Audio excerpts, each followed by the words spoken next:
Bem, o Senhor dos Anéis, Os Anéis do Poder estreou e eu não vou fazer aqui análises sobre cada episódio. A crítica completa vai estar no site quando terminar a série, mas como já tem muita gente fazendo isso aqui no YouTube, eu vou fazer mais especificamente sobre algumas curiosidades e detalhes que são importantes para você aí ficar por dentro do universo do Tolkien e conhecer também, é claro, um pouco mais além da série. Porque vale ressaltar que como essa série se passa antes dos filmes, muita coisa ali também se passa antes da própria série, né? Temos vilões, personagens que antecedem a série e que talvez nem apareçam, mas vale ser destacado porque a importância deles no universo é muito grande. E Fëanor é sem dúvida provavelmente o de maior importância ou um dos que tem a maior importância para essa série.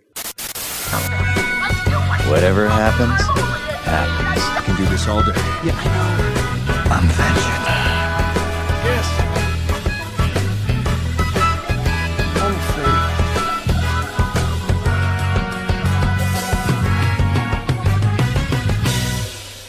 Mas está na hora de conhecermos um pouco mais sobre os personagens, sobre Fëanor.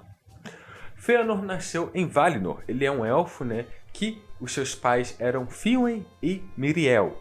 Quando ele nasceu, as coisas já começaram um pouco estranhas, porque devido ao nascimento, ele meio que sugou toda a energia vital de sua mãe durante o processo, o que fez com que ela acabasse falecendo. E o pai dele acabou casando novamente mais adiante, mas o Fëanor já nasceu sem uma mãe. Após isso, ele começou a ter muito destaque no ofício de artesão, tendo muito destaque e sendo treinado por Maltan, que era ali um dos altos elfos, né, de Valinor. E então ele também, é claro, para aproveitar a oportunidade, se casa com a filha de seu mestre, onde então ele tem 7 filhos. Os filhos são Maedhros, Maglor, Celegorm, Caranthir, Curufin, Amrod e Amyras. Nomes muito difíceis. Tive até que ler, porque senão eu não ia lembrar de todos. E durante a sua vida, Fëanor criou muitas coisas que fazem parte até hoje, digamos assim, da arquitetura do universo de Tolkien. Desde lâmpadas que eram capazes de ser acesas sem ter nenhuma conexão com energia ou nada do tipo, entre outras coisas que compõem o universo de Tolkien e também, é claro, a Terra dos Elfos.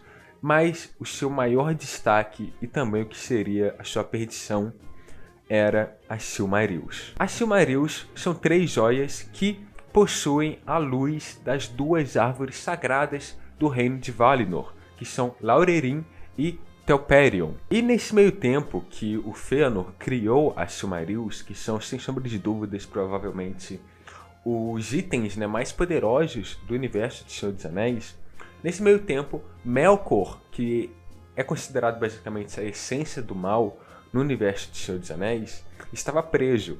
E quem é Melkor você vai saber um pouco mais à frente nesse vídeo mesmo. Mas então, Manwë, que basicamente era um dos primeiros ali, umas primeiras criaturas, né, os primeiros Eldors, tendo sido criado pelo próprio criador do universo do Senhor dos Anéis, que é o Ilúvatar.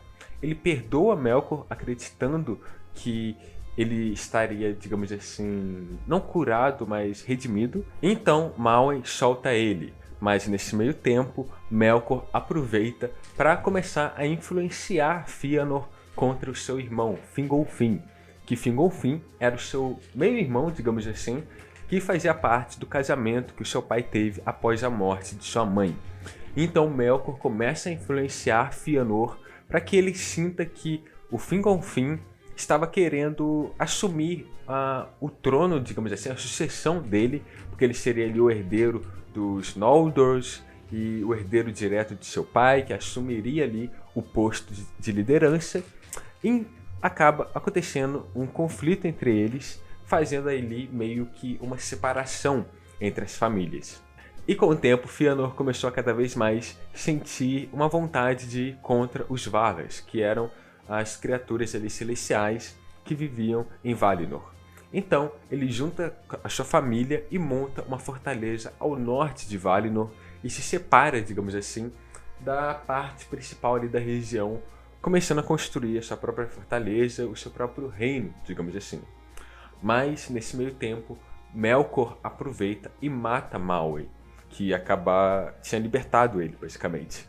Então, após essa morte, é que as coisas começam a desandar bastante. Porque para matar Maui, Melkor aproveita de um momento onde Fëanor não está em sua fortaleza e rouba as Silmarils, fazendo de então ele um dos seres mais poderosos ali da região e do mundo, digamos assim.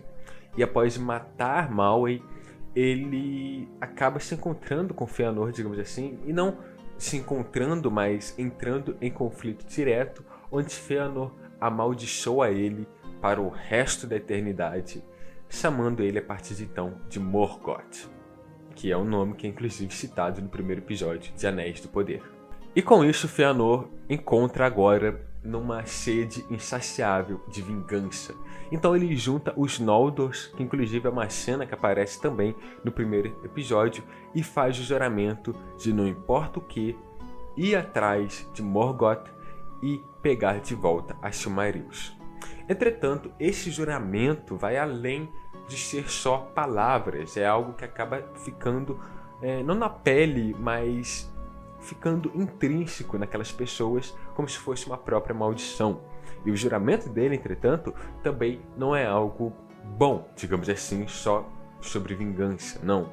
É sobre, independente se for um Valar, um Elfo, um Humano, um Anão ou um Orc, quem possuir as Silmarils não terá paz ou não terá descanso, porque eles irão pegar elas e irão trazer de volta para o lugar onde pertencem.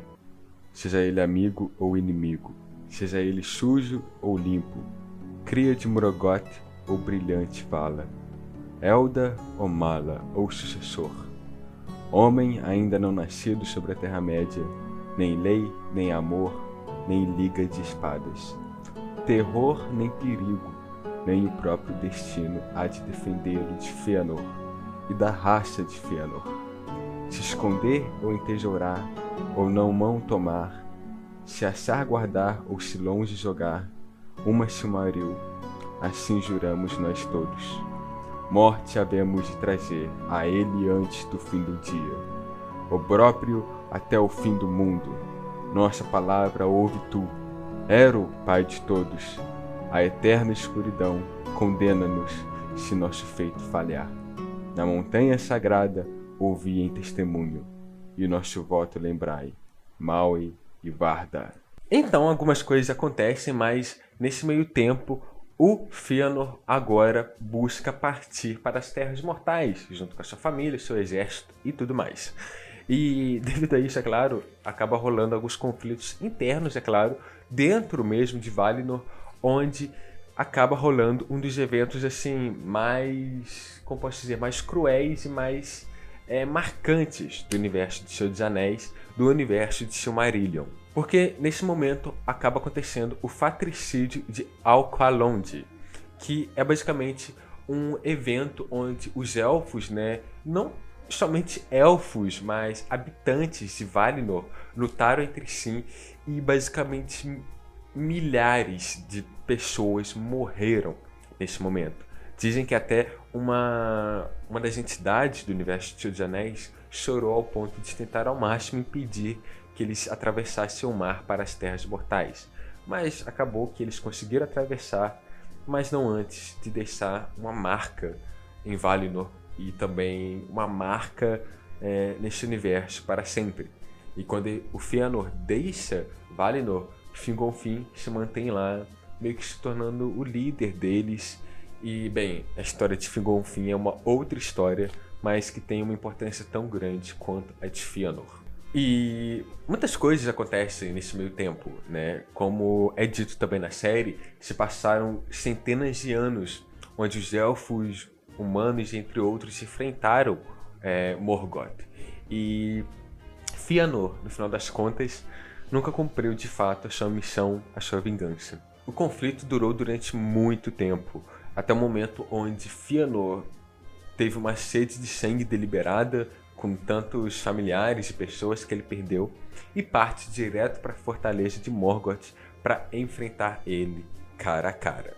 E bem, isso não daria muito certo. Só que por mais que isso não desse certo, isso rende um dos momentos mais épicos do universo de Tolkien, onde Fëanor encara basicamente centenas de Balrogs. Sim, nesse período, né, o Morgoth tinha, né, diversos Balrogs ao seu lado, apoiando ele nessa grande guerra. Então imagina essa cena, o Fëanor parado enfrentando centenas de Balrogs. De acordo com as descrições que temos, ele conseguiu de fato matar alguns Balrogs, mas ele acaba morrendo pelas mãos de Gottmog, o rei dos Balrogs em si. E é dito que demorou um tempo para ele queimar assim pelas chamas dos Balrogs, mas no final ele acaba sucumbindo e virando cinzas. É um dos momentos mais épicos, mas também um dos personagens mais, como posso dizer, com uma jornada mais trágica do universo das Silmarillions, que é onde a gente tem aí a narração, né, por trás da origem, né, e dos primeiros anos ali do universo de Tolkien.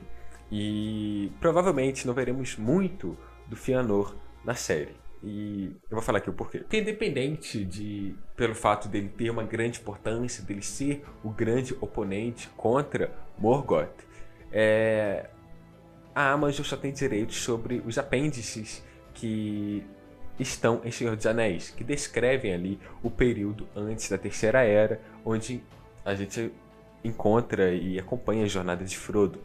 Então é bem difícil eles trazerem, por exemplo, um flashback ou algo assim do Fëanor, porque isso pertence aos Silmarillions, que são livros e cartas assim que o Tolkien escreveu separadas e que a empresa responsável pelos direitos dos livros de Tolkien não vendeu para a Amazon Prime.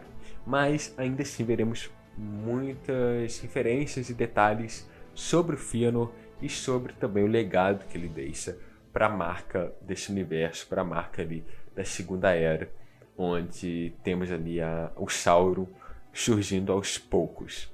Então dá para ver que os elfos, olha, tem muita treta ainda por dentro. Não é só, somos elfos bonitinhos que brilham. Não. Rolou muita coisa até chegar no Senhor dos Anéis, onde a gente tem essa quantidade de elfos que conhecemos. Mas é isso. E agora ficamos por aqui, porque quando eu paro para pensar sobre o Fëanor, eu só tenho uma coisa para falar: inveja mata, inveja queima. Literalmente às vezes.